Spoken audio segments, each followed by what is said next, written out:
Show கேட்டுட்டு இருக்க எல்லாருக்கும் நல்ல சாயங்காலம் சொல்லிட்டு அப்படியே டைரக்டா ஷோக்குள்ள போயிடலாம். நானும் எம்பி போனாலும் பரவாயில்ல, உன் வீடியோவை டவுன்லோட் பண்றேன், என்னைக்காவது நீ நல்ல மெசேஜ் சொல்லுவ அப்படின்னு நான் வெயிட் பண்றேன் அப்படின்னு சொல்ற எல்லாருக்கும் ஒரு சூப்பர் மெசேஜ் நான் கொண்டு வந்திருக்கேன். தொடர்ந்து கேளுங்க எஃப்எம். நீங்க கேட்டுட்டு இருக்கிறது ஆர்ஜேபியோட எஃப்எம் 99.9. என்ன பேச போறோம் அப்படின்னா எண்ணெயை பத்தி தான் பேச போறோம். நம்ம ஃபுட் லைஃப் ஸ்டைல் பாத்தீங்கன்னா டெய்லியும் நான்வெஜ்லாம் ப்ரிஃபர் பண்ண மாட்டோம். பட் நமக்கு எப்படி கொலஸ்ட்ரால் வருதுன்னு யாராவது யோசிச்சிருக்கீங்களா? எப்படி சுகர் வருதுன்னு யோசிச்சிருக்கீங்களா? ஈவன் 5 வயசு சின்ன குழந்தைங்களுக்கு கூட சுகர். முன்னாடிலாம் இந்த மாதிரி டிசீஸ்லாம் கேள்விப்பட்டாலே இதெல்லாம் பணக்காரவங்களுக்கான டிசீஸ் அப்படிதான் நம்ம நினைச்சுப்போம். பட் நவடேஸ் ஒரு பெரிய கொஸ்டின் மார்க்கா தான் இருக்கு.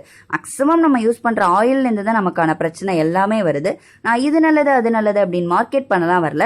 டோட்டலா கலரா பாக்கெட்ல அடிச்சு நம்ம கிட்ட தள்ளி விடுற எல்லா ஆயிலுமே ஹார்ம்ஃபுல் தான். ஃபர்ஸ்ட் உங்ககிட்ட ஒரே ஒரு கொஸ்டின் தான்.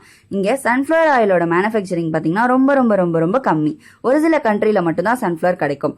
அப்படி இருக்கிறப்போ ஒரு நாளைக்கு தமிழ்நாட்டுல மட்டும் ஹோட்டலையும் சேர்த்து யூஸ் பண்ற ஆயில் பாத்தீங்கன்னா 1 கோடிக்கும் மேல. இந்த ஆயில் இல்லாம கலரா பாக்கெட்ல கிடைக்கிற எல்லா ஆயிலுமே க்ரூட் ஆயில்ல இருந்து எக்ஸ்ட்ராக்ட் பண்றது தான். க்ரூட் ஆயிலுங்கிறது என்ன அப்படின்னா, ரோட் போடுறதுக்கு தார் யூஸ் பண்ணுவாங்கல்ல, அதுக்கும் ஜஸ்ட் முன்னாடி ஒரு ஸ்டேஜ்ல இருந்து எக்ஸ்ட்ராக்ட் பண்றது தான். இப்போ எனக்கு ஒரு இன்சிடென்ட் ஞாபகம் வரும்.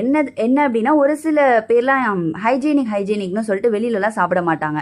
பட் நம்ம எல்லாருமே ஒட்டுமொத்தமா ஹைஜீனிக்னு எங்க போயிட்டு இருக்கோம் பாத்தீங்களா? கடலை எண்ணெயில கொலஸ்ட்ரால் இருக்குன்னு கார்பரேட் காரை பரப்பி விட்டா. கடலை எண்ணெயில இருக்கிறது 5% கொலஸ்ட்ரால்னா சன்ஃபிளவர் ஆயில்ல இருக்கிறது 99.99%. என்ன, இது எல்லாமே இன்டைரக்டான கொலஸ்ட்ரால். இதெல்லாம் நம்ம கவர்மெண்ட் தட்டி கேட்க மாட்டாங்களா அப்படின்ற கோவம் வருமே. வந்துச்சு, எனக்கும் கோவம் வந்துச்சு. பட் நம்ம யோகா பண்ணி கோவத்தை கண்ட்ரோல் பண்ணிக்கணுமே தவிர தப்பெல்லாம் தட்டி கேட்க கூடாது. பிகாஸ் இந்தியா கார்பரேட் காரனோட சொர்க்க பூமி.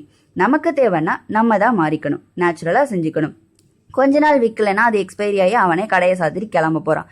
மாறினது நீங்களுமே நானுமே தவிர இயற்கை இல்லை. இங்க சுகர்லாம் வியாதியே கிடையாது. அது எல்லாமே கார்பரேட் காரனோட சதிதான்.